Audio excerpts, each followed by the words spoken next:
Richard Norton Smith, An Ordinary Man, The Surprising Life and Historic Presidency of Gerald R. Ford.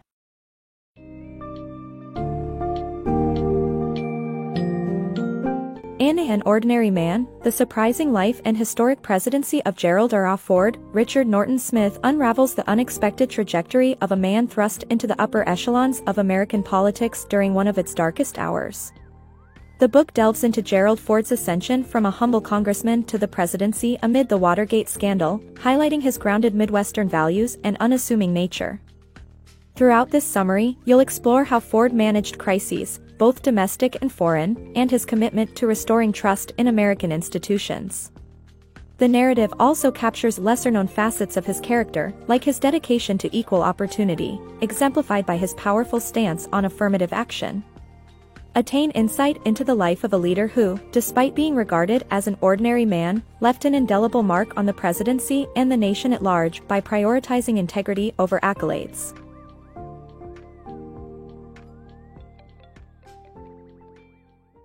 Nixon's downfall and Ford's rise. In a dramatic twist of political fate, Richard Nixon, a canny strategist, underestimated his own backup plan, Gerald Ford. The year was 1973, and Nixon's administration was unraveling. With Vice President Spiro Agnew resigning under corruption charges, Nixon faced looming impeachment due to the infamous Watergate scandal. The Democratic Party's break-in orchestrated by his re-election campaign had become a national disgrace, intensified by a cover-up that reached Nixon's doorstep. Critical evidence, unveiled through White House tapes, left no doubt about his involvement. Nixon had one gambit left, appointing Ford as vice president. Ford, a seasoned political figure since 1948, was known in Washington circles as reliable but politically unthreatening. Nixon saw him as an innocuous ally, a safeguard against impeachment, believing no one would prefer the unassuming Ford to lead the nation. However, Congress had other plans. Preferring the quiet stability Ford offered over Nixon's tainted leadership, Congress made their move. In early August 1974, Ford found himself at the cusp of an unexpected destiny. Keeping Nixon's impending resignation secret, Ford maintained social obligations, all while internally grappling with the weight of what was to come. His demeanor was notably subdued, raising the curiosity of his dinner companions. The next day, Nixon announced his resignation. At precisely 12:01 p.m. on August 9, with the gloves of presidency handed over, Ford stepped into a role he never actively pursued but was now tasked with. This critical moment in history saw Ford shifting from political furniture to a central figure on the world stage, in a transition that showcased the unpredictable nature of political power. Humble leadership.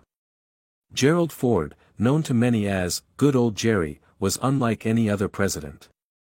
While others envisioned the Oval Office, Ford dreamt of wielding the Speaker's gavel. Raised in Grand Rapids, Michigan, a town deeply rooted in Dutch Calvinist traditions, Ford absorbed values like thriftiness, community spirit, plain speaking, and a relentless drive for self-improvement.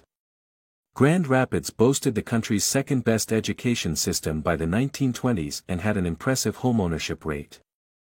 The Ford family embodied these values, upholding mottos like "Work hard, tell the truth, and come to dinner on time." Ford's early life was far from simple. Originally named Leslie Lynch King Jr., he was born into strife in Nebraska on July 14, 1913. His mother, Dorothy Gardner, escaped an abusive marriage just weeks after his birth, fleeing to Chicago to start anew. After winning a battle for divorce but not receiving any child support, Dorothy found refuge in Grand Rapids. There, she met Gerald Ford Sr., a stable, supportive paint and varnish salesman who gave Ford his name and raised him with care. Ford flourished under this nurturing environment, grateful for a happy childhood molded by his mother's courage and Gerald Sr.'s reliability. These formative experiences deeply influenced Ford's political ethos. Upon his 1948 election to the House of Representatives, he supported a bill designed to federalize child support payments to help women like his mother receive the financial support needed for their children. Though initially defeated, Ford had another chance to push this cause. One of his first actions as president was signing a revised bill he long championed. Yet, he remained humble, never using his personal story to capitalize on the achievement. That same day, he vetoed naming a federal building after himself in Grand Rapids, insisting presidents should be commemorated for what they do, not buildings in their name. Ford's understated approach reflects the steadfast principles of his upbringing. His legacy is not marked by grand monuments but by his commitment to policies that truly mattered, exemplifying the honest, community-first ethos taught in the streets of Grand Rapids. Restoring trust in turmoil. Watergate profoundly damaged the American public's trust in the nation's institutions, sparking a constitutional crisis unparalleled since the Civil War. As economic woes like surging oil prices and novel stagflation took hold, geopolitical tensions mirrored this domestic chaos.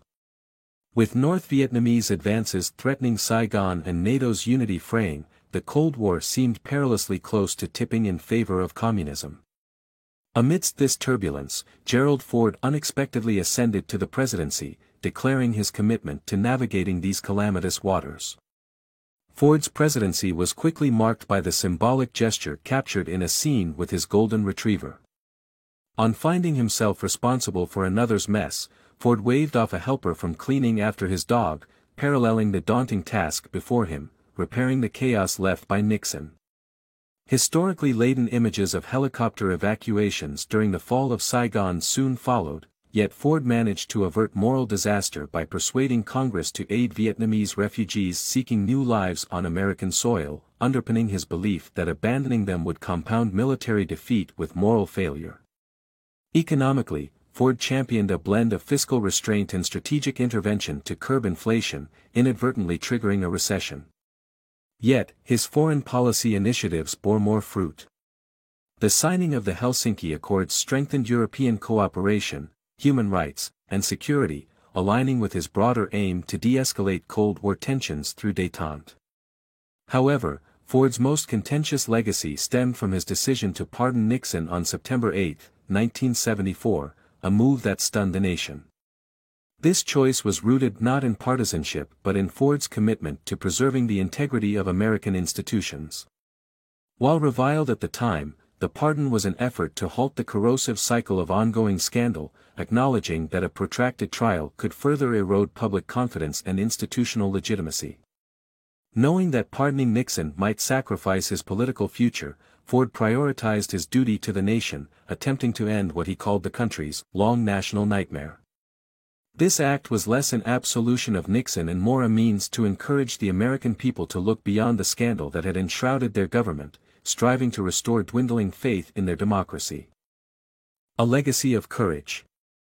Gerald Ford's legacy as an advocate for equal opportunity is vividly encapsulated in his lifelong defense of affirmative action, anchored by an inspiring story of friendship and integrity.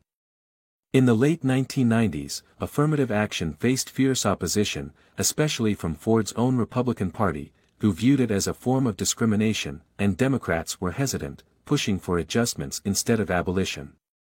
Amid this political uncertainty, former President Gerald Ford broke ranks and authored a compelling op-ed in the New York Times on August 8, 1999, boldly defending the policy through a personal narrative. The story took root during Ford's college years at the University of Michigan, when racial tensions tested his values. Ford was a standout on the football team, but the true star was Willis Ward, an African-American athlete and one of Ford's closest friends. Despite being the leading scorer, Ward was barred from playing in a significant match against Georgia Tech, who refused to compete against a team with a black player. The university shamefully acquiesced to this demand, sidelining Ward in a stark moment of racial discrimination. Ford, fueled by a mix of anger and principled conviction, initially considered quitting the team in protest. However, Ward urged him to stay and play, to beat the opposition. Ford heeded his friend's wish, channeling his frustration into resolve on the field. During the heated game, marked by racial slurs from the opposition, Ford and a teammate decisively quashed the abuse, with Ford declaring to Ward that their victory was in his honor. This poignant episode underscored Ford's plea for affirmative action, pressing whether society should regress to a time when talented individuals like Ward were denied opportunities. Ford argued that embracing diversity in educational environments enriched everyone's learning experience, calling affirmative action an essential step toward true equality. On August 10, 1999, Ford received the Presidential Medal of Freedom, attended by his friend Richard Norton Smith.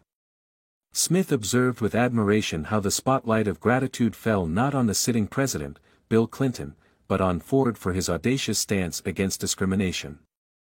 This recognition of Ford's courage culminated posthumously in 2008 during a debate in the Michigan State Legislature about his remembrance in the U.S. Capitol Rotunda. The debate received an unexpected yet profound turn when young Democratic Senator Buzz Thomas, Ward's grandson, narrated Ward's story to the legislature.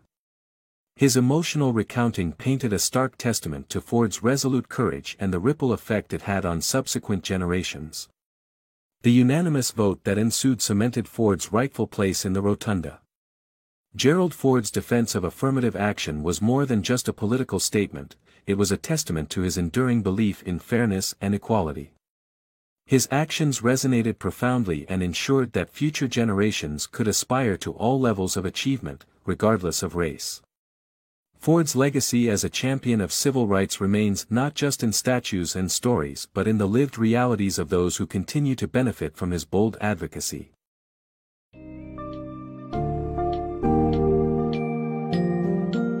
Gerald Ford's presidency, as captured in Richard Norton Smith's detailed account, illustrates the profound impact of unwavering integrity and commitment to public service amidst political chaos.